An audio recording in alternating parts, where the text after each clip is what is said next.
Hello guys, welcome to Maths by Botania sir. In this video, we are going to discuss very important case study question from the chapter Arithmetic Progression, in short AP. Here we will discuss the question and the concept involved. If you haven't subscribed the channel, then subscribe it and press the bell icon so you can get all the notifications time to time. As we are going to discuss all the types of questions, be it MCQs, assessment region, case study, descriptive 2, 3 or 5 marks questions. We are going to discuss all the important questions from all the chapters. Also, if you like the video, hit the like button. Before starting the video, you should pause the video and try it yourself.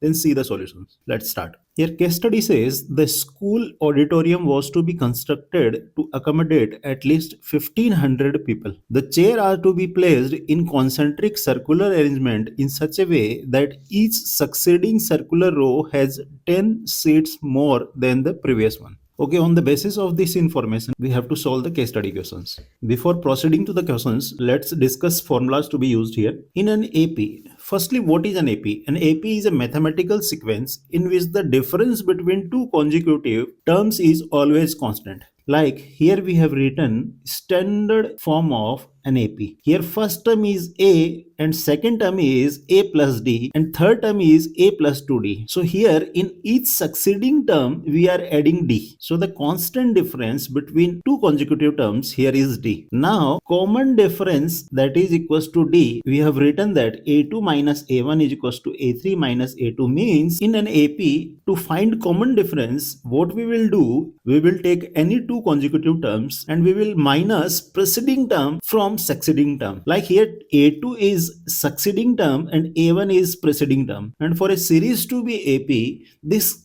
difference should be always constant. Whichever two consecutive terms you take, the common difference will always be constant. Clear? Next is nth term of an AP, that is denoted by an. If we see in this standard form that we have taken, the second term is A plus 1D and third term is A plus 2D. So here we can conclude that nth term will be A plus n minus 1D. Now sum of n terms that is denoted by Sn, that is equals to n by 2 multiplied by 2A plus n minus 1D. Next concept is if total number of terms, let's say n, are odd, then the middle term will be n plus 1 by 2th term. Suppose in an AP we are having 5 terms, let's say 2, 5, 8, 11 and 14. Here common difference we can see easily, that is 3. If we want to find the middle term, then we can easily spot that 8 is the middle term.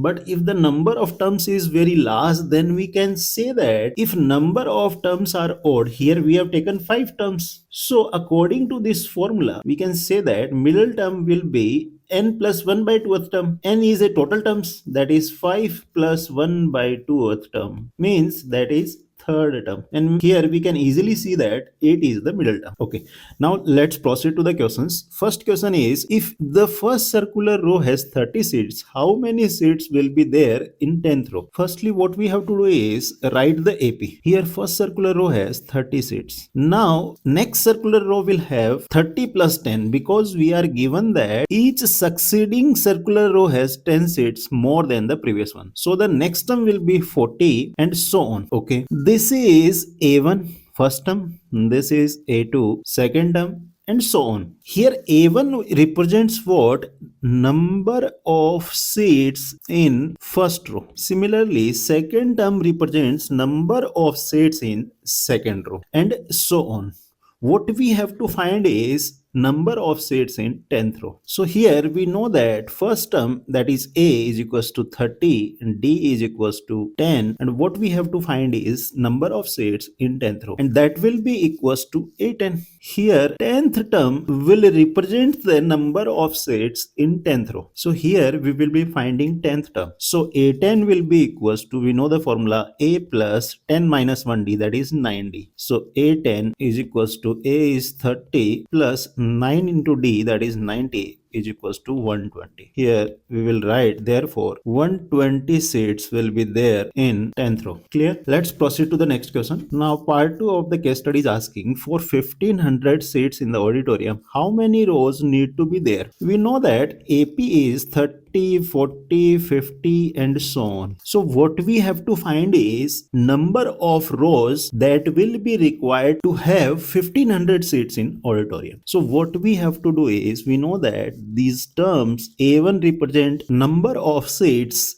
in first row and A2 represent number of seats in second row, so on. A3 represents number of seats in third row. So here what we want to find is the sum of these terms should be equals to 1500. From there we will know the number of terms. The number of terms will be equals to number of rows. Clear? So let's say, let n rows are required for 1500 seats in the auditorium. So from here we can say that sum of these n terms will be equals to 1500. From here we know the formula. Sum of n terms is n by 2, 2a plus n minus 1 into d is equals to 1500. Put the value of a and d, n by 2, 2a, that is 13 to 2 60, plus n minus 1, d is 10, equals to 1500. Okay, from here we will take the 2 to the right side. So this will become n 60 plus 10n minus 10, that is equals to 3000. We multiply n inside the bracket. 60 minus 10 is 50. 50n plus 10n square is equals to 3000. Now taking 3000 to the left side, we will get 10n square plus 50n minus 3000 equals to 0. We can simplify this equation by dividing whole equation by 10. We will get n square plus 5n minus 300 is equals to 0. On splitting the middle term, we will get n square plus 20n minus 15n minus 300 is equals to 0. Taking n common, n plus 20 minus 15, n plus 20 equals to 0. From here we get n minus 15 into n plus 20 is equals to 0.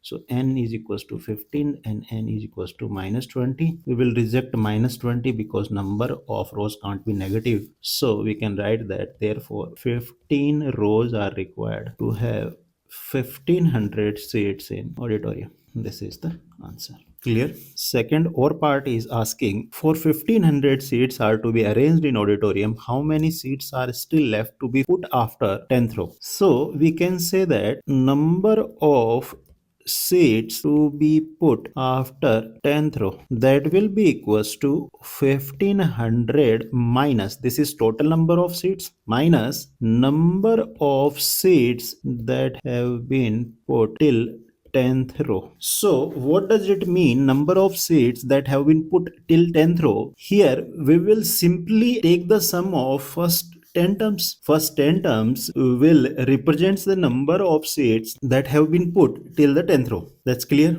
Okay. From here we can say that that is equals to 1500 minus sum of first 10 terms, that will be equals to 1500 minus bracket n by 2, 2a plus n minus 1 d, that is equals to 1500. We know the value of n, that is 10. 10 by 2 into 2a, a is 30, that is given in part 1 of the case study. 2 into 30, that is 60 plus n minus 1, n is 10, minus 1 is 9, 9d, d is 10, so it will be 90. From here we can write that 1500 minus 5 into 60 plus 90 is 150. So from here we can write minus 750, that is equals to 750, and this is the answer. In third part, it is asking, if there were 17 rows in auditorium, how many seats will be there in middle row? This concept we have seen earlier, that if number of terms is odd, then what we do to find the middle term is that we just take n plus 1 by 2th term as middle term. So middle term will be 17 plus 1 by 2th term, and that will be 17 plus 1 by 2, that is 9th term. So what we have to find is the value of a9. Okay, it will be equals to a plus n minus 1, that is 9 minus 1, 8d From here we will find a9 is equals to a is 30 plus 8 into d is 10, so it is 80. A9 will be equals to 110. From here we can answer that therefore 110 seats will be there in the middle, and this is the answer. Okay, here we end the video. If you like the video, smash the like button and share this video with your friends so that they can also get benefited. See you in the next video. Bye bye.